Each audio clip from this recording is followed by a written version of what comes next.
All righty. Let's see if I remember how to do this.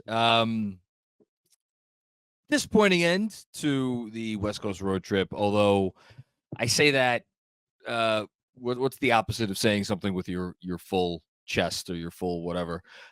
Because I don't know, reasonably speaking, how any Knick fan could really be all that disappointed with tonight, which was a 113-100 loss to the defending world champions and the soon to be three times in 4 years MVP, Nikola Jokic.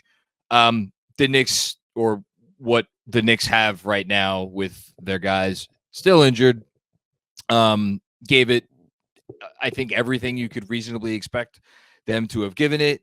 I'll talk about some of the specific reasons why I think why they struggled. They struggled because they're playing the best team in the NBA and because they're playing the best player on the planet, who I'll just say at the top before I get into any Knicks stuff. I've been watching basketball for 30 years.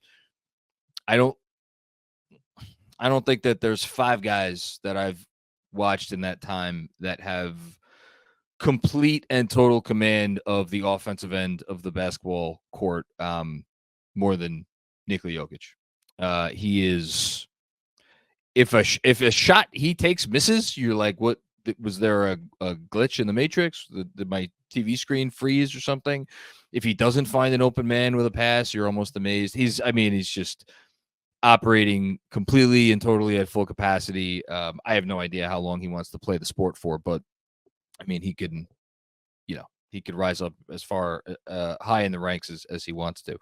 And they've surrounded him with the perfect team. And if we're looking really for a difference in the game, I thought, whereas I think the Knicks coming into this game, given how they were shorthanded, needed someone. They certainly needed Jalen Brunson to have one of his MVP level games. Which, I mean, Jalen Brunson was fine tonight. He was good, but he didn't give you the superhuman level stuff that we have seen from him repeatedly over the last, I mean, really all season, but especially over the last couple months. And you got a nice Alec Burks game, which feels weird to say, but you did. You got a nice Alec Burks game, at least from a shot making perspective. But they didn't have a great night from three. I know their percentage was fine. They didn't put up nearly enough for it to really. I mean, they to win this game tonight, they needed something like a 17 of 38 performance or something from downtown, or someone else to get like really, really hot besides Brunson, and Brunson to have a really, really good game. And they frankly probably needed the Nuggets to not be the fully operational Death Star. And then you look up and again, this is not because of any defense the Knicks didn't play. I mean, they held the Nuggets to 113 points. I'm sure their offensive rating was decent because this game was played at a snail's pace. But the Nuggets shot 54% from the field. I know they struggled from deep, but they only took 23s, and that's because they didn't need to take any more than 23s because the Knicks have this impossible choice to make at the moment with OG Anunoby hurt, which is, are we going to play a lineup with some size that is going to, give us a little bit more of a chance on the defensive glass? Certainly that hurt them, and give us maybe a little bit more of a presence defensively, certainly on the interior, or are we going to give ourselves some spacing? And I think correctly, Thibodeau chose to do the spacing lineup, figuring that, hey, I'm going up against, it's funny. Deuce McBride comes from facing one point guard that led his team to an NBA title in the last 2 years, to facing another point guard that led his team to an NBA title in the last 2 years. No rest for the weary here. And the dude played how many? I think 44 minutes. Yeah. So tells you all you need to know about Deuce McBride. But I think that was the right call. But when you make that call, you're going to have to make concessions. And I already mentioned the defensive rebounding. The final total was 42 to 31 in favor of Denver. But really, that discrepancy was almost totally in the first half. I thought after halftime, the Knicks they cleaned up the boards well enough, but I did not think that they were great, even considering the fact that they were undersized. I think they that was the one area where you could critique them in the first half. And again, I'm not going to go crazy about it. And then on the other end of the court, I mean, you're playing. I tweeted it out before the game.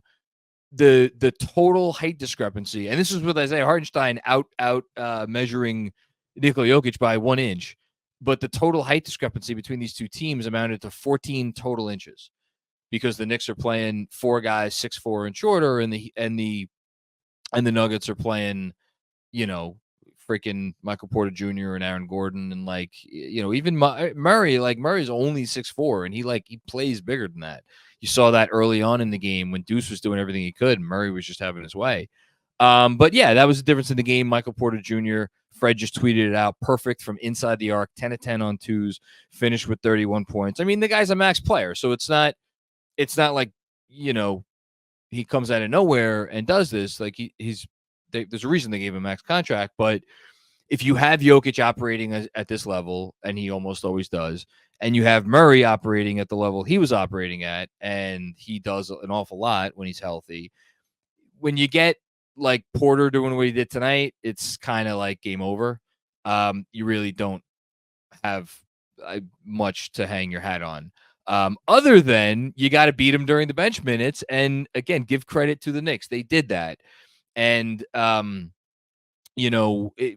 we'll get into the Pistons part of the program, but all things considered, I think Alec Burks is at least, he's making an honest go of trying to retain a rotation spot for the foreseeable future. I don't know how successful he's going to be. I'll say this: he may have pulled ahead of the guy he got traded here with in Bojan Bogdanovic. Of the two, I mean, I know it was clearly Bogdanovic, not that he was playing all that great early on. I don't know. I wonder if Burks pulled a little bit ahead in that. I don't even want to call it a race. That would be disingenuous to that would be mean to races. But whatever. Enough about them. But yeah, the Knicks did everything I thought they reasonably could have. And obviously some shout outs are in order. I already mentioned Deuce playing that level of defense over 44 minutes. And this goes for the whole team. I thought, yeah, I mean, maybe their defensive intensity slipped by a hair early in the third quarter when the Nuggets kind of got out and scored some points. But like, four game West Coast road trip in Mile High, playing a team. And I think this is the other thing. And I look, it doesn't matter how this team loses a game. If they lose a game, there's going to be people who are going to be mad and yell and scream. Although I don't anticipate getting a whole lot of that tonight, but just in anticipation of anybody watching this and is like upset about anything, it's not just the fourth game in a 4-game West Coast trip and the location of the game. And this is obviously why Denver is defending world champs. It's why they have the second best home record in the league this year. It's why they've been the best team in basketball since the All-Star break, when they actually really started to kind of give a fuck. It's why I picked them to repeat as champs, and I think they will. Every possession, like literally every possession, with Jokic on the floor, and to a lesser extent with Murray on the floor, because Murray's pretty good in his own right. But like, especially with Jokic on the floor, you have to be so locked in, because any mistake is death with this guy, because he will find it and he will hit it and he will exploit it. And sometimes that's and when you don't make any mistakes, you just say, okay, I'm going to take the ball myself. And what did he score? Yeah, 30 points on. Actually, I mean, look, and this is going to transition to the first guy that I want to praise tonight for the Knicks, and really, I think the only guy that I want to single out, because like the entire team, I thought played very hard for the most part, played well, give or take a Bogdanovic. I thought Precious redeemed himself in the second half. I did not love the one rebound period in the first half and 14 minutes from Precious. But like, I'm not gonna kill Josh Hart for finally looking human after he has kind of carried this team for the better part of a month. Is Hartenstein. So let's get to Hartenstein. Isaiah Hartenstein, and we're gonna end the monologue with this, and then we'll get to the super chats. Isaiah Hartenstein, think about this. It was like not that long ago, a little more than a year, because the tide turned in January. I will never forget the game that the tide turned. It was the Cavs game where he made the game-saving defensive play on Donovan Mitchell at the end of that game, and then it was almost like a switch flipped. And from that moment on, we were all watching him and starting to ask ourselves, like, wait a minute, is Isaiah Hartenstein, forget about now all of a sudden being good? Is he like maybe like in the conversation for the best center on the team, at least when it comes to fit with the roster and fit with the starting five? And the reason why that was such a crazy conversation to have last year was because, don't forget, he was the punching bag. He got the Memorial Elfrid Payton, we got to be mad at somebody all the time, so we're going to be mad at this guy award. And everybody killed him. People killed that signing. And frankly, it's because he was not good. What we didn't know is how much he was hurting. And the fact that the guy went on to play 82 games last year tells you everything you need to know. Well, fast forward to this season, and he's never been bad. He was not himself for some games, I would say, in after the Achilles injury, late January, through like the middle of February. But there have been times through this season where you're like, oh my goodness. And in terms of his defensive aptitude, and then obviously his fit with the starting five, specifically on the offensive end, he was there for all of January when the team went on that amazing run. And this last, really this West Coast road trip, I thought it came to a head in Golden State, which I thought I did a whole newsletter on his passing. And again, I don't really care how many, or just his offense in general. Like I think he had only like 3 or 4 assists or whatever it was in the Golden State game. It didn't matter. Like what they're able to do with this guy on offense. And then to come into tonight where he's facing a team that he had a cup of coffee with. And again, shout out to Fred. Fred tweeted it out earlier about how Hartenstein still talks about how much he learned from Jokic in the short time he was in Denver.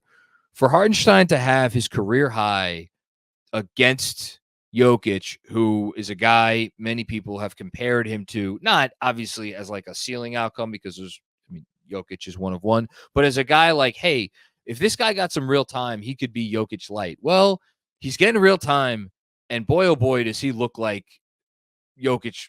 Very light, but like light, where it's a reasonable facsimile in terms of what he's able to do with the ball. Obviously, from a perspective of like shot making and like bullying guys in the post and just being able to get a great shot whenever he wants. That's not Hartenstein, as evinced by the fact that this is the first time in his career he's ever scored 20 points. But he has some real serious passing chops from the center position. And I think more than that, if you pair him with another player, and we saw it tonight early and often with Jalen Brunson, who he can develop some real chemistry with and who is equally unselfish and who moves with the ball and who moves without the ball, that's a foundation of an offense. If you have proper spacing. And obviously the vast majority of the reason that could be the foundation of a good offense is because of Brunson and his otherworldly gifts. But you need someone else to kind of make it hum. And traditionally, your 2-man combinations are with like your 2 most talented players. Like, we saw with like Steph and KD in Golden State and what we see with Jokic and Murray in Denver. This is a little bit different. This is really 2 guys who are like the rising tide lifts all ships. But even so, Hartenstein needs to be able to do a lot of stuff to be able to make it work. And boy, is he making some shots? Is he making some passes? Is he making some reads? It's so beautiful to watch. And again, I was just really, it's the happiest, or least upset, I guess, I've been after any loss this year, mostly because of him. I was really happy that he could have a career high, going back to Denver, facing off against Jokic. And like, I thought defensively, he did what anybody could do against Jokic. Like they played Jokic for the most part straight up all night long. And Hartenstein, that's not easy. That's not easy. and Hartenstein did what he could. So great job by him. Really nice effort by the Knicks. I mean, again, this was a 2-point game in the fourth quarter. What more can you ask for? And most importantly, a fantastic West Coast trip. I forget who brought it up on the broadcast towards the end, but either Monica or Kenny were like, I think you could still argue that this was a successful trip. Yeah, it was a successful trip. You think? I mean, I looking before the trip started. You're like, man, 1-3 would hurt, but I think we could survive it. Boy, what I wouldn't give to steal a second game, and that was even assuming they would get the Portland game, which you never want to assume anything when the team is banged up. That they went 3-1 on this trip. I know Orlando won tonight. I watched a decent portion of that game. Orlando's tough. They're not going away. And they have obviously an easy schedule down the stretch. I thought that was going to be a blowout early, not in favor of Orlando, but in favor of New Orleans.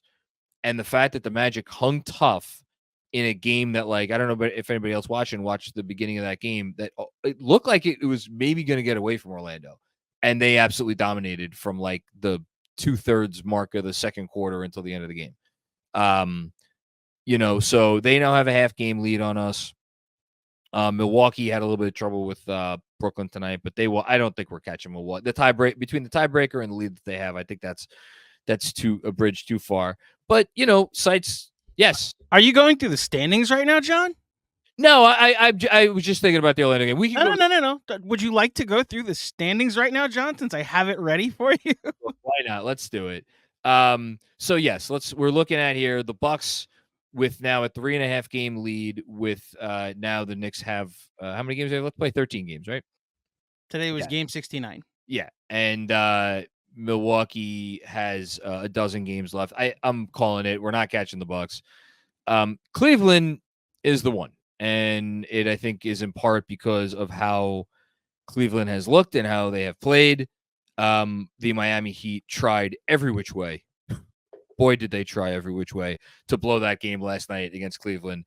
And the Heat just they found a way because Cleveland just doesn't have the talent right now. So that is a 2-game lead. The Knicks have the tiebreaker. I was thinking about it today. I was kind of figuring that the Knicks would lose this game. I think it might take. It's going to take at least 8 and 5, I think, to catch the Cavs. It might take 9 and 4, but I think 8 and 5 might make it a doable thing. As I said, Orlando half game up on us, and then in the back end, Pacers 2.5 back. They have the tiebreaker, but they are running out of games. They only have 12 games left, so one fewer than the Knicks. And then the Heat and the Sixers are tied. They are 17 games back, respectively, of the Knicks. And by the way, the Knicks own the 17 games back of the Celtics. Just 3 games back of the Knicks. Yes. Is anybody 17 games back? Are the Pistons 17 games back of the Knicks? Probably not. But 17 games back of the Celtics. But more importantly than that, the Pistons are 30 games back of the Knicks. Are they really? Wow. Yes. So that's not great. Shout out to the Wizards, by the way, who beat the Kings tonight. Imagine being a Kings fan right now. Is that real? Oh my gosh. Yeah. Sacramento. Yeah. And they were down big early, and then they came back and they went on a huge run at the end of the first half, and they still managed to lose the game. But Miami and Philly, 3 games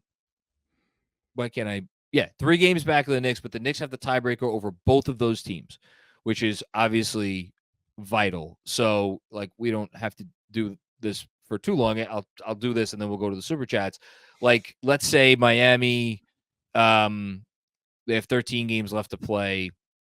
I mean, I don't know what's a reasonable, what's the absolute best they could do? 9-7, or sorry, 9-4, 9-4, something like that. Let's say 9-4. What I don't think they're going to go 9-4, but let's just say for argument's sake they went 9-4. So that would put them at 47 wins, which means that the Knicks could go 6-7 from here on in and still finish with ahead of the Heat because they have the tiebreaker. So I'm not really worried as much about the Heat or the Sixers. The Pacers, again, because they have the tiebreaker, it's a little bit dicier.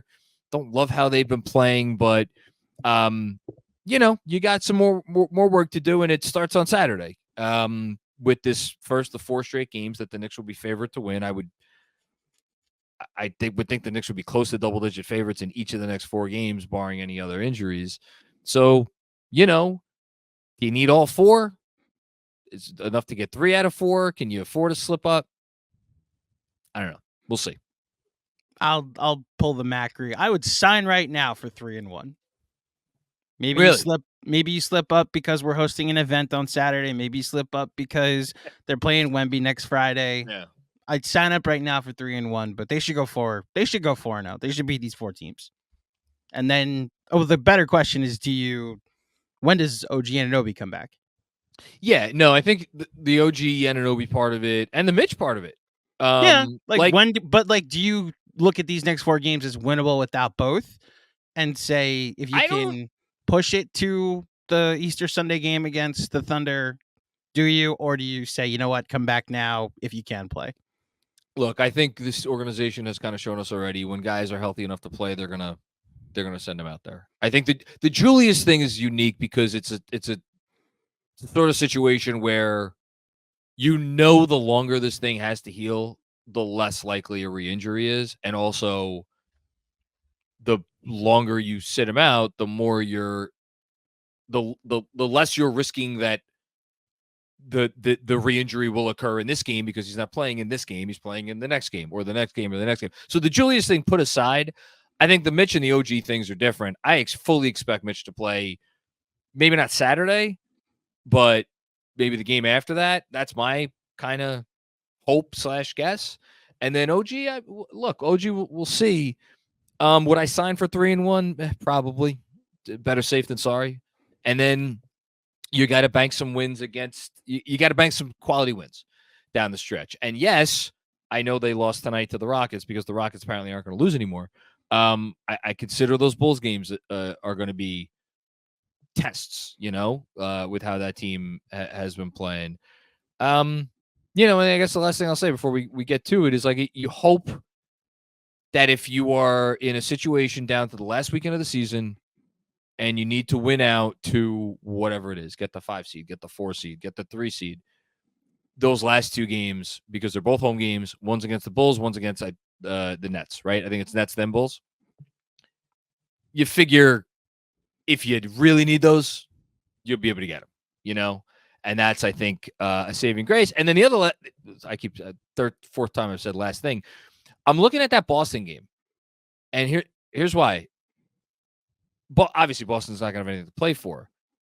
They could help manipulate their playoff opponent in the second round, potentially, with that third to last game of the season, because you never know. It's a situation where, like, if the Knicks win out from that point forward, they will move out of Boston's part of the bracket.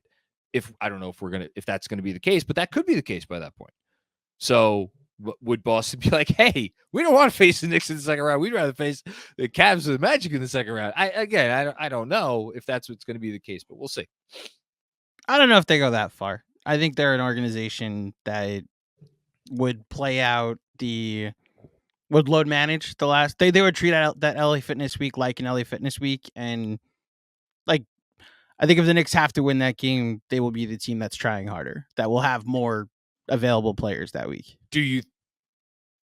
I'm just wondering if there's 6.5 up for home court throughout the playoffs. So if there's 3 games left, they're going to get home court before that. I'm not worried about that. I'm just wondering if, like, if we get to those last 3 games and they have a chance to get to 68 wins, will they care about that? Like, there's not a whole lot of teams, and I think that's on the right. 68. Well, no, 68. They have to win out. Yeah.